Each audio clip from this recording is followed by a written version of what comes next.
ખુલી, પણ જે ખરેખર જે છે આ ભેટ છે ઉપરની પેકિંગ ખુલી નાખી છે ત્યાં જ.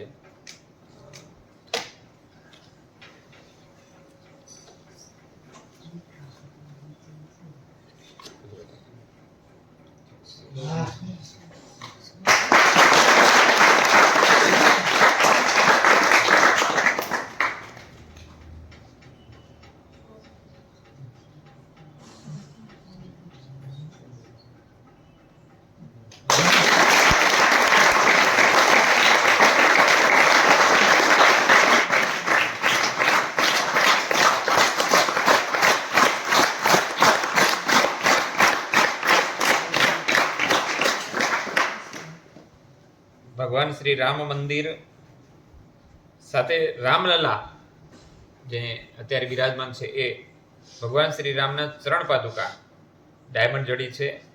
અને અહીંયા મંગલ ભવન અમંગલ હારી રસવો સુદર્શન અજર વિહારી રઘુકુલ રીત સદા ચલી આઈ પ્રાણ જાય અરુ વચન ન જાય. આ બે શ્લોક અંકિત છે અને આ ભેટ છે એ મળી છે. એટલે કદાચ હું જવાનો હતો ને કોઈને માટે હું અયોધ્યાથી ભેટ લઈ આવવાનો હતો, પણ કદાચ હું ત્યાં શોધવા બેસો તો આવી મને ભેટ કદાચ અયોધ્યામાંથી પણ મને ન મળે. આપણા માટે પણ અથવા તો આટલો હું વિચાર પણ ન કરી શકું. આજે છે એ દસમાળ તરફથી છે યાદગીરી સ્વરૂપે છે ને એ ભેટ મળી છે. એટલે પણ આવી કેવી લાગી? કારણ કે રામ મંદિર દર્શન કરવાનો આપણે, કારણ કે નિધિ એકત્રીકરણ કરી અને રામ મંદિરના નિમંત્રણ શોભાયાત્રાઓથી કરી અને 22મી તારીખના આપણે ભવ્યથી ભવ્ય આપણે છે ઉત્સવ ઉજવવા સુધીની આપણે છે એક ઘટનાક્રમના આપણે સાક્ષી બન્યા.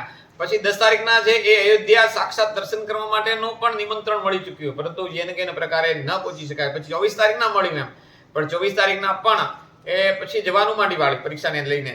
પણ ત્યારે ઈચ્છા હતી બધા માટે કંઈક ને કંઈક ભેટ લઈ આવી છે. તમારા માટે પણ લઈ આવત 110% છે.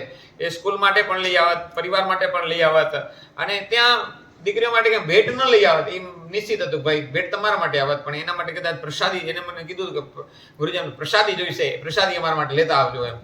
તો કદાચ બધા માટે પ્રસાદી તો આવત જ એમ, પણ એ શક્ય ન બન્યું એમ. ભગવાને છે એ કદાચ સાંભળ્યું હશે ને એ લોકોના દીકરીઓના મનની અંદર ભગવાન બેઠો હશે અને ભગવાન ખુદ આપણે ત્યાં છે એ વિરાજમાન થઈ ગયા. આ કદાચ ક્યાંય મંદિરમાં નહીં, પરંતુ આમ જ્યાં હું જઈશ ત્યાં મારી સાથે છે ભગવાન એ રહેશે. એટલે બહુ બહુ આજ આનંદ થયો એમ ખરેખર એમ કે કેટલું એમને વિચારીને આ પસંદગી કરી હતી. કે કારણ કે હું શબ્દ એના ખાલી એટલા જ એમ કે ગુરુજી કે તમે રામાયણની કથા કરો છો એમ, એટલે ક્યાંક તો રામાયણના કથાની અંદરથી રામ છે એ મારા મનમાં વિરાજે ને કે તમે છે એ, કારણ કે આ વર્ષે એવું જ રહ્યું ને કે છેલ્લેના સમયગાળા દરમિયાન રામ મંદિર જ્યારે કોઈ ગયો તો રામ મંદિરની બેઠક છે ને રામ મંદિરમાં જવાનું છે ને રામ મંદિરનો કાર્યક્રમ આ તે બધું ચાલતું હતું. એટલે એને એમ હતું કે ગુરુજીને રામ અતિ વહાલા છે, બધાને વહાલા છે, પણ અને એને ધ્યાનમાં રાખીને છે એ આ ભેટ એમને પસંદ કરી હશે. બહુ સરસ છે, એટલે આનંદની વાત. બીજી ભેટ છે એ આપણે ખોલી જોઈએ.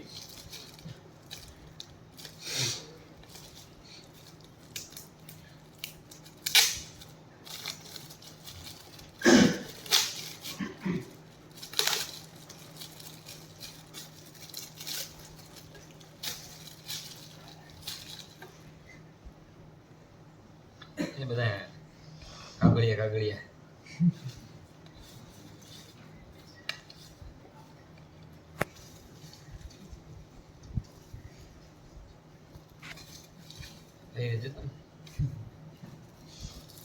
ચોકલેટ શીખે તમારા બધા અહીંયામાંથી.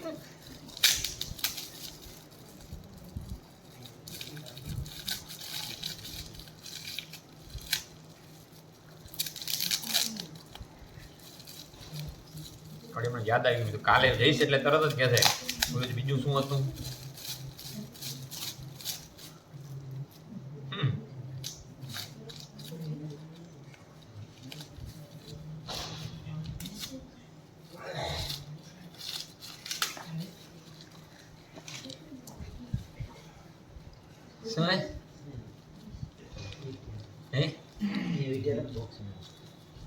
વૃક્ષ નહીં વેચ્યા હતા.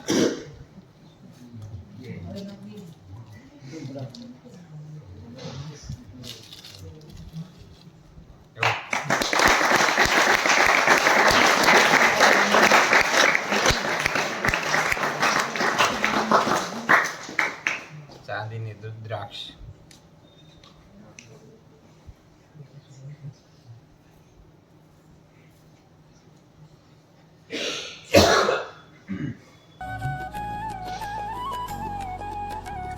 રણનળી પહેરવાની.